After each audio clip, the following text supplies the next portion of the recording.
హైదరాబాద్.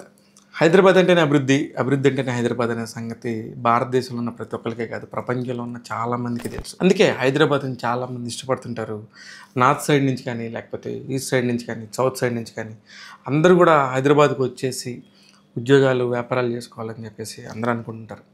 ఈ క్రమంలోనే హైదరాబాదు గత 20 ఏళ్లలో ఊహించనంత విధంగా, అంటే 400 సంవత్సరాల్లో రానంత అభివృద్ధి 20 సంవత్సరాల్లో వచ్చింది. కానీ అభివృద్ధి వచ్చింది కానీ 20 సంవత్సరాల్లో జరిగినంత, హైదరాబాద్‌కు జరిగినంత నష్టం ఒక జంగిల్‌లాగా అయిపోయింది. ఒక కాంక్రీట్ జంగిల్‌లాగా అయిపోయిన పరిస్థితి కూడా మనం చూస్తూనే ఉన్నాం. కానీ అవసరం. జనాలు పెరుగుతున్నారు, అభివృద్ధి జరుగుతుంది.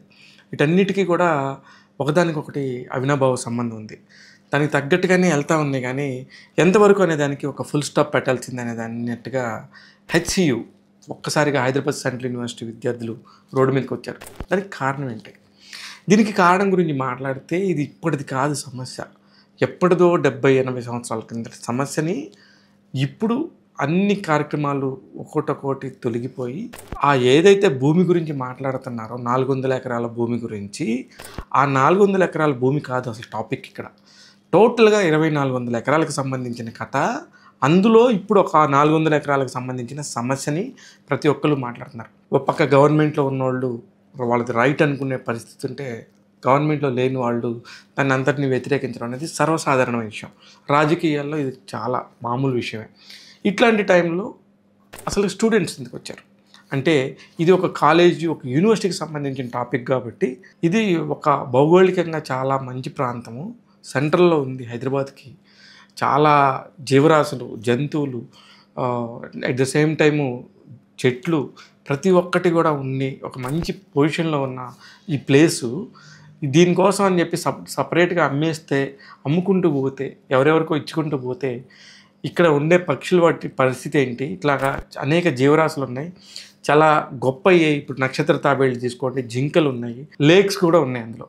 ఇట్లాంటివన్నీ ఉన్నప్పుడు వీటిని తీసేసి ఇన్ని అభివృద్ధిగా అని చెప్పేసి మిగతా వాళ్ళని ఎలా ఎంటర్ చేస్తారు ఇందులోకి? ఇంతవరకు ఇక్కడే ఉన్నా కూడా ఎంత ప్రశాంతంగా ఉంటుందో ఈ ఏరియా. ఈ ప్రశాంతతను అందరినీ ఎలా తీసేస్తారు? చాలా పెద్ద చెట్లు ఉన్నాయి అందులో. వీటన్నిటిని ఎలా తీసేస్తారు అనే దాని మీద అసలు మొదట చర్చ జరుగుతుంది. నిజంగా ఇది నిజమైన చర్చ, ఇది కరెక్ట్ సమయం కూడా. ఎందుకు ఇప్పుడు తెలంగాణ గవర్నమెంట్ చేస్తుంది అంటే, దీనికి ఒక బ్యాక్గ్రౌండ్ స్టోరీ చెప్పాలి. ఇది ఒక 20 ఏళ్ల కిందట చంద్రబాబు నాయుడు గారు అభివృద్ధి అనే పదంలో ప్రతి ఒక్కళ్ళని పిలిచి ఇక్కడ ఇది చేయండి, అది చేయండి అంటూ వాళ్ళందరూ చేయిస్తేనే ఇప్పుడు మనకి హైదరాబాద్ హైటెక్ సిటీ ఏర్పడింది. హైదరాబాద్ హైటెక్ సిటీ చుట్టుపక్కల అనేక పెద్ద పెద్ద కంపెనీలు, ఇంటర్నేషనల్ కంపెనీలు వచ్చిన సంగతి అందరికీ తెలుసు. ఈ సందర్భంలోని ఇట్లాగ చేసుకుంటూ పోతే ఆయన 2003లో సీఎంగా ఉన్నారు. అప్పుడు ఆయన వీటన్నిటికీ సంబంధించి దీనికి చేయొచ్చు, ఒక ఫ్యాక్టరీస్కి సంబంధించి ఇండస్ట్రియల్ కారిడార్గా ఇచ్చేయచ్చు అని చెప్పేసి ఒక జీవో పాస్ చేసి ఒక కంపెనీకి ఇస్తే, ఆ కంపెనీని తీసుకొచ్చి నెక్స్ట్ అది ఇచ్చిన తర్వాత మరుసటి ఏడాది 2004లో వైఎస్ రాజశేఖర రెడ్డి గారు సీఎం అయ్యారు. ఇమ్మీడియట్గా ఆయన రావడంతోనే నో ఇంత నగరంలో ఇంత మంచి ప్లేస్ని ఇలాగా వేరే వాళ్ళకి దారదత్తం చేయడానికి కుదరదు, ఇది రద్దు చేసేస్తున్నామని అప్పుడు ఆ ముఖ్యమంత్రి రద్దు చేశాడు. అప్పుడు అలా రద్దు చేసినప్పుడు ఎవరికైతే నేషనల్ వాళ్ళకి ఇచ్చారో వాళ్ళందరూ తీసుకెళ్ళి కోర్టులో వేశారు. ఇది మాకు సంబంధించిన స్థలం, పలానా గవర్నమెంట్లో చంద్రబాబు నాయుడు గారు మాకు సమర్పించిన ప్లేస్ని ఈ రోజున రాజశేఖర రెడ్డి గారు వచ్చి అది మాది కాదు అన్నారు, ఇది మాకు సంబంధించిన ప్లేస్ అంటే దానికి ఇమ్మీడియట్గా రాజశేఖర రెడ్డి గారు ఇది గవర్నమెంట్ ప్లేసే, ఇది మాకు సంబంధించింది అని చెప్పి పోరాడుతూ ఉన్నారు. తర్వాత పరిణామాలు 2009లో ఆయన చనిపోయారు. ఆ తర్వాత అనేక మంది సీఎంలు మారారు. తర్వాత కాలంలో తెలంగాణ గవర్నమెంట్ వచ్చేసింది. తెలంగాణ విభజన జరిగింది. అప్పటితో 2 రాష్ట్రాలు ఎటోళ్ళు అటు వెళ్ళిపోయారు. దీనికి సంబంధించింది ఈ ఉమ్మడి ఆంధ్రప్రదేశ్కి సంబంధించిన ఆస్తికి సంబంధించి అనేక విషయాల్లో ఈ ఒక్క విషయం కూడా దాన్ని కట్ చేసుకోకుండా ఉండిపోయిన సందర్భం ఇది. తెలంగాణకు వచ్చేసింది, ఇది తెలంగాణది కాబట్టి ఇప్పుడు రేవంత్ రెడ్డి ప్రభుత్వానికి కూడా దీనికి ఎటువంటి సంబంధం లేదు. 2024లో తెలంగాణకు సంబంధించిన ప్లేసే ఇది, తెలంగాణ గవర్నమెంట్లో ఎవరుంటే వాళ్ళకి చెందుద్దని చెప్పేసి సుప్రీంకోర్టు నుంచి ఒక జీవో వచ్చింది. ఆ జీవో వచ్చిన తర్వాత ఓకే, ఇది మా గవర్నమెంట్లో మాకు వచ్చింది కాబట్టి ఇమ్మీడియట్గా దీనికి సంబంధించి మనం డెవలప్మెంట్ చేద్దాము, గత ప్రభుత్వాలన్నీ చేయలేకపోయిన డెవలప్మెంట్ని మనం చేద్దామని ఉద్దేశంతో 14 రోజుల్లోనే ఎవరెవరికి ఇవ్వాలి, ఎవరెవరు ఇండస్ట్రీ క్యాడర్కి ఇవ్వాలని చెప్పేసి రేవంత్ రెడ్డి గారు మల్లు భట్టి విక్రమార్క గారు ఇమ్మీడియట్గా పిలిచి సంబంధిత అధికారులను పిలిచి దాన్ని ఇమ్మీడియట్గా సెట్ చేయండి అని చెప్పేసి చేయడంతో ఇప్పుడు ఈ 400 ఎకరాలకు సంబంధించి రెక్కలు వచ్చినాయి. వీళ్ళు కూడా అభివృద్ధి చేద్దామనే ఉద్దేశమే తప్ప వీళ్ళేదో ఎవరికో ఆయాచితంగా భూమిని సమర్పించేద్దామనే ఉద్దేశం అయితే లేదు. దీన్ని అమ్మేసి వచ్చే డబ్బుతోని కొన్ని అభివృద్ధి కార్యక్రమాలు చేపట్టచ్చు అన్నది వీళ్ళ గవర్నమెంట్ అభిప్రాయం.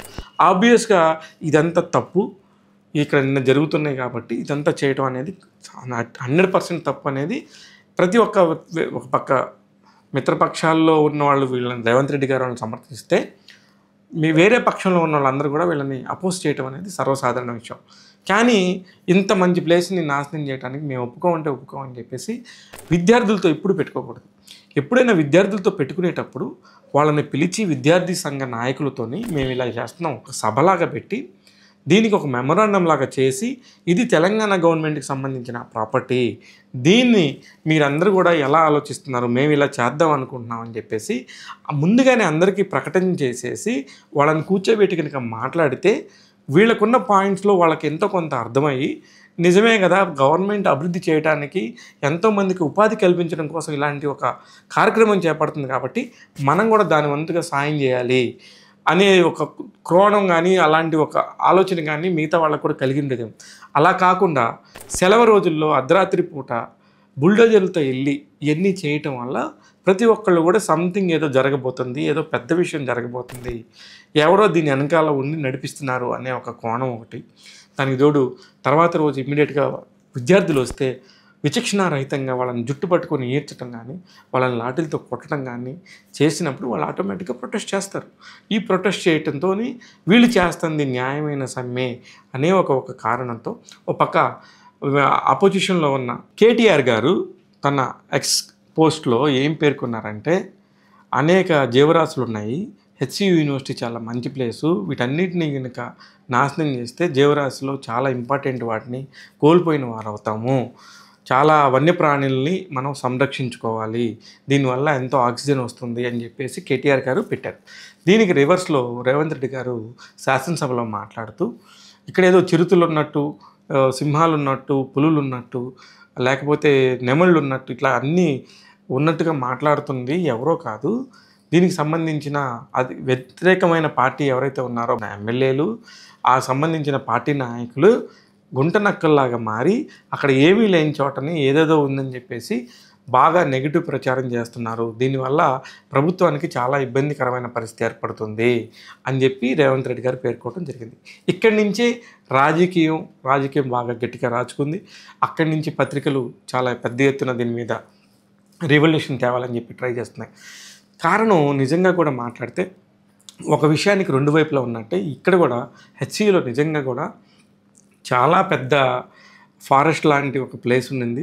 ఇప్పుడు దాన్ని అందరినీ కూడా సాగు చేయటం వల్ల అందులో జింకలు ఉన్నాయి, నక్షత్ర తాబేళ్ళు ఉన్నాయి, ఇంకా పలు రకాల జంతువులు ఉన్న సంగతి అందరికీ తెలిసిందే. ఇప్పుడు వాటన్నిటిని ఎక్కడికి పంపించాలి అన్నప్పుడు వీళ్ళందరూ కూడా నిజమైన ఒక ఫారెస్ట్ చూసాం, వీటి కోసం ఒక 1000 ఎకరాల ఫారెస్టు 2000 ఎకరాల ఫారెస్ట్లో వీటన్నిటిని మేము డంప్ చేస్తాం పలానా జూ అధికారులతో సంప్రదించంటే దానికి ఒక పద్ధతిగా ఉండేదేమో. అసలుకి ఈ కాకుండా ఏదేదో మాట్లాడుకుంటా విద్యార్థుల్ని కొట్టడం, విద్యార్థులని ఒకసారి ఒకళ్ళ మీద దెబ్బ పడితే నిజంగా ఒకళ్ళని చూసి ఒకళ్ళు కొన్ని వేల మంది వచ్చేస్తారు. అందులో అమ్మాయిల జోలి వెళ్ళి జుట్లు బీకుతూ ఉంటే అది వాళ్ళ ఆత్మాభిమానానికి నిజంగా కూడా ఇబ్బందికర పరిస్థితి. ఇలాంటివన్నీ కూడా చేయకుండా ఉండి సమస్యని సామరస్యంగా పరిష్కరిస్తే కనుక బాగుండేదేమో నాకు కూడా అనిపించింది వ్యక్తిగతంగా. అందుకనే ఈ వీడియోని కంపల్సరీ చేసి అసలు అక్కడ ఏం జరిగింది, హెచ్సియు ఎందుకు ఇంత పెద్ద ఇబ్బందికరమైన పరిస్థితిలో ఉండిందనేది చెప్పాలనిపించింది. దానికి సంబంధించి క్షుణ్ణంగా పరిశీలించి నాకు తెలిసిన మేర రీసెర్చ్ చేసుకున్నాకనే ఈ వీడియోని చేస్తున్నాను. ఇప్పటివరకు నేను చెప్పింది కనుక మీరు చూసి కనుక స్పందిస్తే ఇంకా నేను ఏమన్నా మిస్ అయ్యానా, ఇంకేమైనా చెప్పమంటారా అనేది కూడా మీరు అనుకుంటే ఖచ్చితంగా నాకు సలహాలు సూచనలు ఇవ్వచ్చు. మీరు మీ సలహాలు సూచనల్ని మా కామెంట్ బాక్స్ రూపంలో తెలియజేయండి. ఖచ్చితంగా నేను వాటిని చూసి పరిగణలోకి తీసుకొని వాటి గురించి నేను మళ్ళీ మరో వీడియో చేస్తాను. చూస్తూనే ఉండండి. ఇలాంటి అనేక వీడియోస్ని, కరెంట్ అఫైర్స్ని ఎప్పటికప్పుడు మీకు అందిస్తూ ఉంటుంది టాక్ తెలుగు యూట్యూబ్ ఛానల్. నేను మీ శివ మల్లాల.